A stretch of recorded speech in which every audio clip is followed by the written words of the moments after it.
আপনাকে বিজেপি করতে হবে না, শুধু দেশকে ভালোবাসুন আর হিন্দু ধর্মের জন্য রুখে দাঁড়ান। দেখবেন কিছু কিছু দোগলা হিন্দু আর কিছু কিছু নুনু কাটা আপনাকে আরএসএস এবং বিজেপি বানিয়ে देवे। नेपाल भी तो हिंदू हिंदू राष्ट्र है, वहाँ भी तो मुसलमान रह रहे हैं, वहाँ भी तो मस्जिद है। तुम लोग जब नहीं बोलते, जब चाइना के अंदर मस्जिदें बंद हो जाती है, नमाज पढ़ने नहीं दिया जाता, जब आप विरोध नहीं करते, कहाँ जाते हैं आप? भारत में रह रहे हो, भारत का खा रहे हो।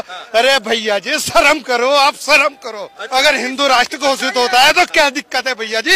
তো কথা হলো ভাই একটাই, যে ভাই ভারতবর্ষে তুমি হিন্দুত্ব নিয়ে কথা বললেই ভাই তুমি আরএসএস এর মানুষ, তুমি মানুষ ভালো না, তুমি আরএসএস এর মানুষ, তুমি ভালো না।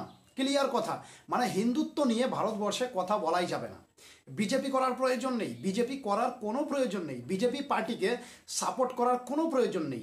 শুধু একবার হিন্দুত্ব নিয়ে কথা বলো, বলো ভাই যে ভারতকে হিন্দু রাষ্ট্র বানাতে হবে, তাহলেই তুমি ভালো না, তুমি ভালো মানুষ না। তুমি ভারতকে ভাগ করতে চাইছো, তুমি সব ধর্মকে সম্মান করতে জানো না, তুমি খারাপ মানুষ।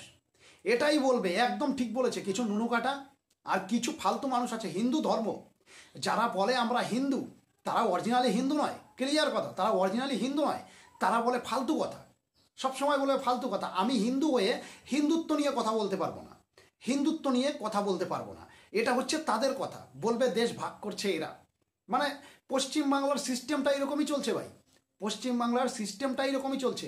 আর অপরদিকে ভাই একজন মুসলমান ডাইরেক্ট বলছে যে চীনে এত মসজিদ বন্ধ হওয়ার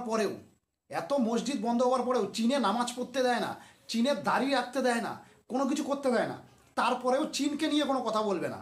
কিন্তু ভারতবর্ষে যদি বলা হয় যে ভারতবর্ষকে হিন্দু রাষ্ট্র বানানো হবে, ঠিক তখনই কিছু চটি চাটা আছে, কিছু বাংলাদেশি আতাকালানে আছে, আর কিছু পশ্চিমবাংলায় নুনু কাটা আছে। তাদের মাথা খারাপ হয়ে যায় যে এই লোকটা ভালো না, এই লোকটার বিরুদ্ধে কথা বলতে হবে, এই লোকটাকে সমাজে রাখা যাবে না, এ দেশ ভাগ করতে চাইছে, হ্যান ত্যান 7-17 ভাই কি বলবো, অরিজিনাল কথা একদম। কিছু বাংলাদেশে আতাকালানে আছে, কিছু পশ্চিমবাংলায় চটি চাটা আছে, আর কিছু আছে নুনু কাটা। তারা সবসময় হিন্দুদের বিরোধিতা করবে ডাইরেক্ট, সবসময়। এই পশ্চিমবাংলাতেই ভগবান রামকে অপমান করা হয়, তখন কোনো কথা বলে না কেউ।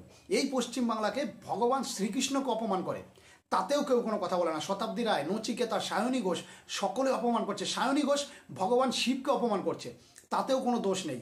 সায়ন্তিকা ডাইরেক্ট বাংলাদেশকে সাপোর্ট করছে, একজন ভারতবর্ষের পশ্চিমবাংলার নায়িকা হয়ে ডাইরেক্ট বাংলাদেশকে সাপোর্ট করছে, তাতেও কোনো অসুবিধা নেই। কিন্তু যত বাধা হিন্দুত্ব নিয়ে কথা বললেই, যত বাধা শুধুমাত্র হিন্দুত্ব নিয়ে কথা বললেই, এটাই হচ্ছে পশ্চিমবাংলার সিস্টেম ভাই।